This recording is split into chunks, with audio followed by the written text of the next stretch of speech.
ఈరోజు వాక్యాంశము హెబ్రీలకు రాసిన పత్రిక 7వ అధ్యాయము 24వ వచనం నుంచి 26వ వచనం వరకు ధ్యానిద్దాం. ఈయన నిరంతరము ఉన్నవాడు గనుక మార్పులేని యాజకత్వము కలిగినవాడాయను. ఈయన తన ద్వారా దేవుని యొద్దకు వచ్చువారి పక్షమున విజ్ఞాపన చేయుటకు నిరంతరము జీవించుచున్నాడు గనుక వారి సంపూర్ణముగా రక్షించుటకు శక్తిమంతుడై ఉన్నాడు. ఆమేన్. పవిత్రుడును నిర్దోషియు నిష్కలంషుడును పాపులలో చేరక ప్రత్యేకముగా ఉన్నవాడును ఆకాశ మండలము కంటే మిక్కిలి హెచ్చైనవాడాయను ఇట్టి ప్రధాన యాజకుడు మనకు సరిపోయినవాడు. ఆమేన్. యేసుక్రీస్తు వారు నిరంతరము ఉండేవాడు, ఆయన మార్పు లేని యాజకత్వము కలిగినవాడు అని పరిశుద్ధ గ్రంథము బోధిస్తూ ఉంది. ఆయన మన కొరకు నిత్యము మొరపెడుతూ విజ్ఞాపన చేస్తూ తండ్రి యొద్ద ఆయన కుడి పార్శ్వమున కూర్చొని ఉండి విజ్ఞాపన చేస్తూ ఉన్నాడు. ఆయన మనల్ని సంపూర్ణంగా రక్షించాలని ఆయన విజ్ఞాపన చేస్తూ ఉన్నాడు.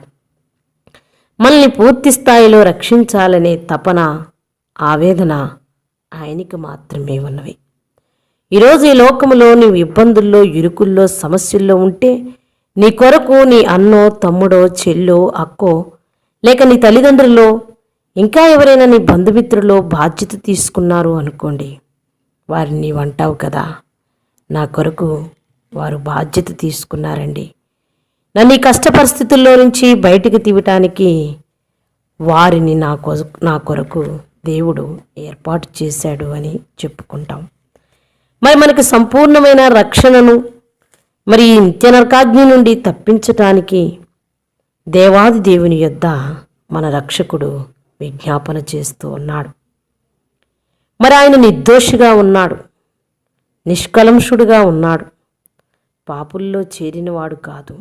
ఆయన ఆకాశము కంటే ఎంతో హెచ్చైనవాడు, ఆయన ప్రధాన యాజకుడు అని దేవుని వాక్యం సెలవిస్తుంది. ప్రియ సహోదరుడా, సహోదరి, ఇలా శాశ్వత జీవితం ఇవ్వడానికి యేసుక్రీస్తు వారు నిత్యము మరి దైవ సన్నిధిలో మన కొరకు విజ్ఞాపన చేస్తున్నాడన్న సంగతి మరిచావా? ఈ దినము వాక్యము ద్వారా దేవుడు నీతో మాట్లాడాడని గమనించుకొని, దేవా, నిజముగా నా కుటుంబము నేను మరి నశించిపోకుండా రక్షించటానికి నిత్యము విజ్ఞాపన చేస్తున్న దేవాది దేవకుమారుడు అయ్యున్నావు, మా రక్షకుడు అయ్యున్నావని ప్రార్థిద్దామా? చిన్న ప్రార్థన చేసుకుందాం. మహాపరిశుద్ధుడా, మిక్కిలిగా ప్రేమించే మా పరలోకపు తండ్రి, మీ దివ్యమైన పాదములకు కృతజ్ఞతాస్తోత్రాలు నాయన. నువ్వు మార్పు లేని వాడివి, నిరంతరము ఉండేవాడివి, నిత్యము మా కొరకు మొరపెట్టే దేవుడివి, మా పక్షాన విజ్ఞాపన చేసే దేవాది దేవుడు అయ్యున్నావు. అవును నాయన, మమ్మల్ని రక్షించటానికి, మమ్మల్ని సంపూర్ణంగా విడుదల చేయటానికి నీవు శక్తిమంతుడు అయ్యున్నావు. నీలో పాపము లేదు అయా, నీవు నిష్కలంషుడివి అని దేవుని వాక్యం సెలవిస్తుంది. నీవు నిర్దోషివి అని దేవుని వాక్యం సెలవిస్తుంది. నువ్వు ఆకాశము కంటే మిక్కిలి హెచ్చైన వాడివని దేవుని వాక్యం సెలవిస్తుంది. నీవు అట్టి ప్రధాన యాజకుడివని నాయన, నీవు సరిపోయిన వాడివని, నీవు మా కొరకు విజ్ఞాపన కర్తవని నాయన పదే పదే దేవుని వాక్యము బోధిస్తూ ఉంది.